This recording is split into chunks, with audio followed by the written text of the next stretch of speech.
નમસ્કાર મિત્રો, આજ રોજ 24 ઓગસ્ટ 2024 લગભગ બપોરે 1 વાગ્યાનો સમય થયેલો છે.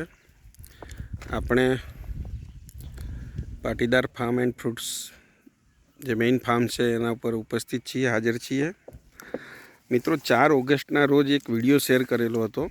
એક એક્સપેરિમેન્ટ આપણે કરેલો હતો કે એક 2-3 છોડ એમ એક બતાવું છું કે એમની જે ટોચ હોય, એમની જે ટિપ્સ ઉપરથી ટોચ હોય, એનું ખાલી ટોચ જે હોય એ તોડેલી હતી. હવે મિત્રો જો કેટલીક બધી ડાળીઓની ટોચ તોડેલી હતી. તો અહીંયા જોઈ શકાય છે કે આ ડાળીની ટોચ જે આપણે તોડેલી હતી, તો એમાંથી નવી બધી ડાળીઓના નાના નાના જે સ્પ્રાઉટ છે એ જોઈ શકાય છે. તમામ ડાળીઓમાં હવે એ મોટા થશે. જેટલી પણ ડાળીને આપણે એની જે ટીપ ટોચ હોય એ તોડેલી હતી, તો એકદમ એનામાં જોઈ શકાય છે કે નવા જે ડાળી ત્યાંથી ફૂટવાના એ ડાળ જે છે, આ ડાળ છે દાખલા તરીકે 1.5 ફૂટની હતી, એમાંથી આપણે 1.25 ફૂટ જેવી રાખી અને એની ટોચ તોડેલી હતી. તો એમાંથી જોઈ શકો છો કે અહીંયા 2 ડાળ ફૂટેલી છે, અહીંથી પણ ફૂટે છે અને અહીંથી પણ ફૂટે છે. તો જેટલી પણ ડાળી તોડેલી હતી આપણે ટોચ જેની, એમાંથી સરસ મજાનો ગ્રોથ થયેલો છે.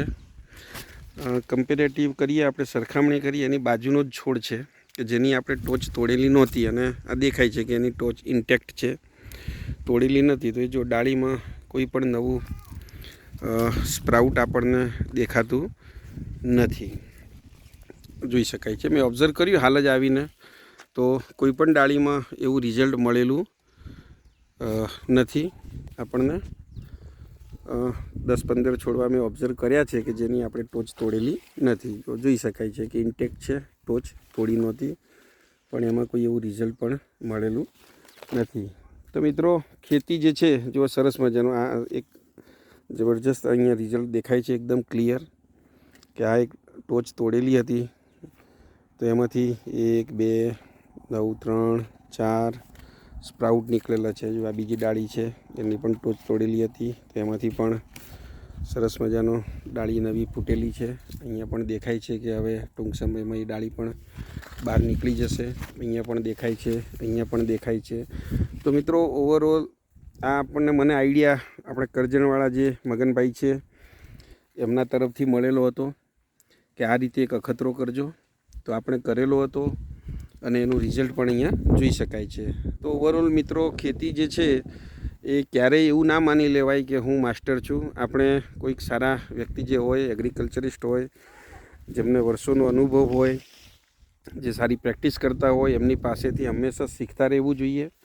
અને એમનું કોઈક નવીન વસ્તુ હોય તો આપણને પહેલી દ્રષ્ટિએ વિશ્વાસ ના આવે તો કંઈ વાંધો નહીં, પણ આપણે એક એક્સપેરિમેન્ટ પણ કરવો જોઈએ કે એનાથી આપણને કેવું રિઝલ્ટ મળે છે. તો મિત્રો, જો આ બીજો છોડ છે તો એમાં પણ કોઈ રિઝલ્ટ દેખાતું નથી, ખાલી ડાળી લાંબી થશે, પરંતુ એમાંથી જે બીજી ડાળી ફૂટવી જોઈએ એ અત્યારે કોઈ લક્ષણ દેખાતા નથી કે નવી ડાળી ફૂટે. અને જામફળ જે છે એ હંમેશા નવી ડાળીમાં લાગે મિત્રો. હવે જો એક આપણને ઉદાહરણ આપું તો આ ડાળી અહીંથી આટલી લાંબી, લગભગ 2 ફૂટથી પણ વધારે ડાળી લાંબી થયેલી છે. હવે એમાંથી આ એક ડાળી નવી ફૂટી તો એમાં જામફળ લાગશે, પરંતુ આટલો બધો જે ભાગ છે એનો વિકાસ થઈ ગયો છે જે, તો એ હજુ 2, 3, 4, 5 મહિનામાં એ ડાળી બહુ લાંબુ મોટું ઝાડ થઈ જશે. તો મિત્રો, ઓવરઓલ જો આની ટોચ પણ મેં તોડેલી હોત જે તે સમય પહેલાં જામફળની તોડી એ રીતે, તો અહીંયાથી મને 4-5 ડાળી નવી પણ ફૂટેલી મળત અને એમાં જામફળનું પ્રોડક્શન મળી શકત. તો મિત્રો, એ મગનભાઈની જે વાત હતી, થેન્ક યુ મગનભાઈ, એક સરસ મજાનું સજેશન આપ્યું. ખેડૂત મિત્રો, તમે પણ જે બાગાયતી કરતા હોય ખાસ કરીને, અને કોઈ બી ખેતી કરતા હોઈએ આપણે, તો હંમેશા નવા કોઈ એક્સપેરિમેન્ટ કર્યા હોય, કોઈનું સૂચન હોય સારા ખેડૂતોનું, તો આપણે એક વખત એનું અમલવારી ચોક્કસ કરવી જોઈએ. અને અહીંયા પણ સવારે મેં એક વિડીયો બનાવેલો છે, એ પણ શેર કરીશું. બીજા ખેતરનો હતો, ફાર્મનો હતો, તેમાં પણ જામફળ લાગેલા છે, અહીં પણ સેટ થયેલા છે જામફળ.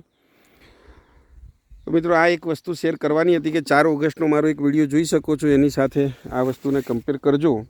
અને જે મિત્રો બાગાયતી કરતા હોય એ મિત્રોને વિનંતી કે આ રીતે તમામ સારા ખેડૂત મિત્રો જે વર્ષોથી પ્રેક્ટિસ કરતા હોય એમનો વિઝિટ કરતા રહીએ, એમનું કોઈ સજેશન હોય એમના સંપર્કમાં રહીએ, એમના સજેશન જે હોય એમનો આપણે અમલવારી પણ કરીએ તો આપણને ચોક્કસ રિઝલ્ટ મળે છે.